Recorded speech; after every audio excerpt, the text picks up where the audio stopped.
So Moki, at the very least, has something to work with here. And she's playing a shambles loot route. Okay, so she actually plays for the elite chest that's here. And yes, great start for her. She is going to find the first tag here. That's going to be great because the shielding is going to go in her favor. And now she's able to pick up those materials as well. This is a weird situation to be in. She's in the middle of the parking lot between some big names here. You see Best Pre-Fire just nearby as well. Now Moki taking the fight here, though. It looks like they're doing a little bit of bullying here, though. Moki really trying to snatch this one away, but no, Best Pre-Fire is going to be the one who is going to win it. So now Moki's set to fend for herself here now. Great stair edit there. Is going to find a shot, but not a big one. It's going to exchange both ways, 20 for each. And now the crash pad on in. The tracking is great, and she just gets absolutely worked. The 100 shot as well. So 4 eliminations here. But looks like he's just going to opt to go over towards the zip line, ignore the shots coming in from around him. Maybe not taking the zip line. Where's he going towards? Yeah, I don't know. I think he heard a rift to go pop off, and yes, now he's looking for some tags here. This was a shield crack already. He got that indicator. Yes, he's going to be able to steal that one. That was because he heard the rift go off.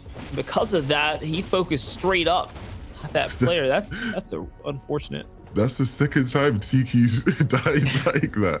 In the first game, we saw Tiki, he was gliding and he gets completely wiped out, and it's literally just happened again. Yeah, that was him. Oh, no. Yeah, unfortunate for Tiki. Unlucky. Yeah. Bit of an interesting one taking place here. Cal, we saw last game do incredibly well. Oh, the fire track comes out. We've not seen many people use this. It does do significant damage, yep, and Cal's out of the game. Madison Beard takes him out. And he might have baited Alem to take it. 51 connects, right? But is that enough? Because Alem can just kind of regain the height and just big pop right back up. And yeah. Oh my goodness! How has he just hit that? Regardless, you expect him to clean up that fight and just gets completely rolled at the end there with the charged shotgun. And you know, we don't see the charged shotgun too much this season, right? With the pump being back, but it can definitely still be strong. Oh my and gosh. This is why people wanted the pump back. The dance as well. Insult to injury. They have so much talent, man. When it comes to become legends, the talent that they have, all of their players seem to be just incredibly, you know, talented, right? I agree. The recruitment over there is amazing, and consistently you see these guys performing in all these events. Raffler getting into a bit of an engagement here to start things off. Not the way you want to start. Schlenk gonna be putting him through the ringer. Oh my goodness, Rifler. I love you, bro, but you just... Shots are coming in, though. This is how that elevation plays out. Get these players that sit up on top of these bases, and I mean, pros don't miss, right? So this is how it's gonna work out here. Well, that is the expectation, right? I think a lot of the time we look at these kind of scenarios where, oh dear, what's that guy playing at? I'm gonna assume he had no mats or something, but this is where the harpoon comes into effect. Turndrop able to pick up that elimination, and he's going to be able to harpoon the loot. He needs to be careful not to take shots from elsewhere on the map. He is playing very cautious here, just in case, because he knows there was an enemy nearby. On the other side, though, Matik's going for the cone inside the base here now, and it's time to get into it. He's looking for the eddy. He's looking for the boost as well. You can see the setup, the read, beautiful with the floor now, too. And the 2 shotgun shots to wrap things up here onto Mist. Matik's making quick work of the enemies inside of the zone just north of Salty Springs, and it seems like there's more. This is going to favor a lot of people. I was just going to say, man, time's flying. We're already an hour beyond the queues. We're almost halfway through the mark.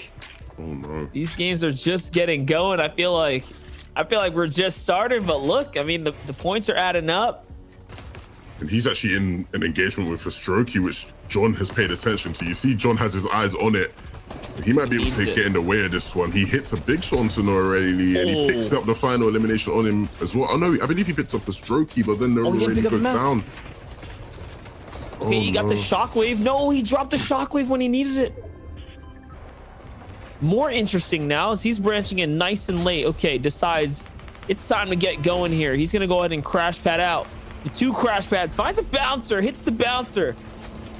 That was well played. It is just gonna work out, but no, Now he only has 18 HP to work with and nothing else. He gets spunked from behind. It's Schlenkow who needs it, who finds it. His third elim now.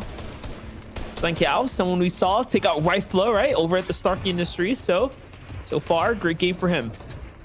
Yeah, that was unfortunate there because you saw he was able to chain all that movement together pretty nicely. You know, it looked impressive, but ended up being his demise. And Schlenkow, sorry, able to pick that one up.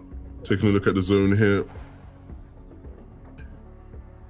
Interesting to see who's going to win that battle for high ground going into the first moving zones. As we tune over here to Vitanium Wizard, who's in a good position to rotate, right? He's got that kind of shockwave where he can make, you know, his full rotation, really.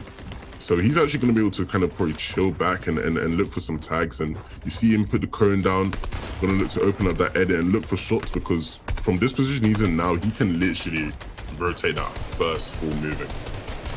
Yeah, definitely, especially with the bouncers as well. So he's got some options here. He's only 15 damage below the threshold, so that means he is going to have to get active if he wants to stay in this game. With 12 players up and over, the Storm Surge is a big issue. No, the Shockwave is going to send the enemy out in the wrong direction, but it's going to also be the end of him as well. Talked about the battle for height. Who's going to be able to maintain here?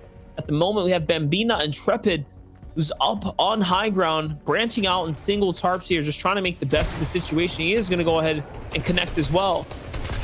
And I'm seeing notable names like Landjock still in this game too, making best of his situation here. Bless only at 14 points now, all off of placement. He's starting to finally find his groove. Seti, on the other hand, is having quite the great start. 3 elims this game already, 100 plus points in the threshold here. Looking for some big frags, but Bambina is the one who still has height. Yeah, and Seti's setting up to have a great game here. You saw the crash pads come out, and they're going to aid him in rotating in this one. You see Schlenkow going for the high ground now on the left. He takes it away from Intrepid. And Intrepid looking to take it back. And that actually is really bad for Schlenkow because he takes so much fall damage trying to get in. As you watch over here towards Seti again, he's on that front side of the zone. The materials are running low. I was gonna say it's pretty underrated. The Shockwave does do fall damage if you don't catch yourself, so Schlenkow does get punished there for going for height. Counterplay. It's going down right now though. We're seeing a lot of action unfold here as players are trying to do their best to stay in the running here. Bless is going to be the one who's on the focus, and yes, he's going to find a elim on the back portion of the storm, and Salute is going to fall down from him from up above. So a little bit of a gift here to keep him in the game because he didn't have any loot coming into it. On the other side though, Seti trying to inch his way in as well, playing the low ground. Players are right in front of him. Can he find this frag? Yes, he is. And boom, just like that, he also gets granted the material that he much needed. So both perspectives now making best of the situation. Seti now has the Silver Surfer launch board as well, so he has a lot of mobility in his favor. On high ground though, it's Landjock who's battling up for height against Andun, and he's going to go down. He doesn't want to be that high up. This is a battle on all layers right now, Levin. Yeah, and Seti gonna be continuing to wreak carnage on the rest of the lobby.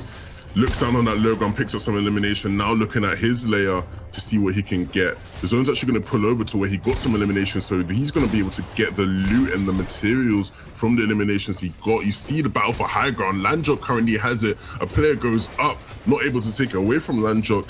And this is actually really good for Landjock because he's from an NA. He can just chill on the high ground, apply pressure to the rest of the lobby. And as we see here below, Seti still on that low ground layer, looking to find anything he can, not able to connect to that shot, gonna re-edit and try find it again. That player's shockwave's out. And it's just gonna be a slugfest on this low ground.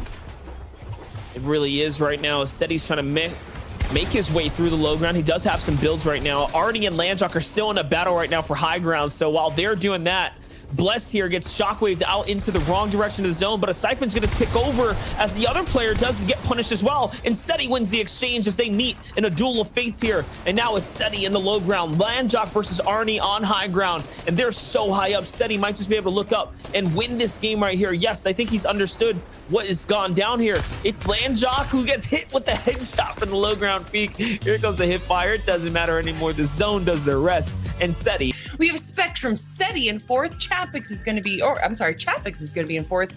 And then we have Axis in fifth. But going down the list there, we got Deceptus, we got Hin, we got Regis, we got Teak. It's a who's who of Europe.